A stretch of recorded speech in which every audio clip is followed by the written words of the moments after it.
కష్ట నష్టాలు వచ్చినా ఒక జర్నలిస్ట్గా ఉండటం వేరు, ఒక పత్రికాధిపతిగా ఉండి అన్ని ఒడిదుడుకులు ఎదుర్కొని ఆయన కుటుంబాన్నంతా బెదిరించినా కానీ ఏమి చేసినా కానీ జనరల్గా కుటుంబ సభ్యులు కష్టం వస్తే నలిగిపోతాం. కానీ అది కూడా దాటుకొని నేను నా జర్నలిస్ట్ వాల్యూస్ నేను కాంప్రమైజ్ అవ్వను, ఏదైతే జరగనని చెప్పి ఆయన కూర్చోబెట్టి at the cost of his family members also he vent ahead and uphold the journalistic values.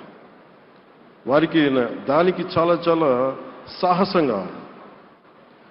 నాకు చాలా ఆనందం వేసింది, ఆయన ఆఖరిలో ఎలక్షన్ రిజల్ట్స్ వస్తాయి, ఎప్పుడు వస్తాయి వీటన్నిటి అనుకున్న టైంలో నేను ఒకటి అనుకున్నాను, ఆయన ఆరోగ్యం క్షీణిస్తూ ఉంది, బాగుండా ఆయన ఈ విజయ వార్త వింటారా లేదా అనేది నేను ఒకటి ఆలోచిస్తూ ఉన్నాను.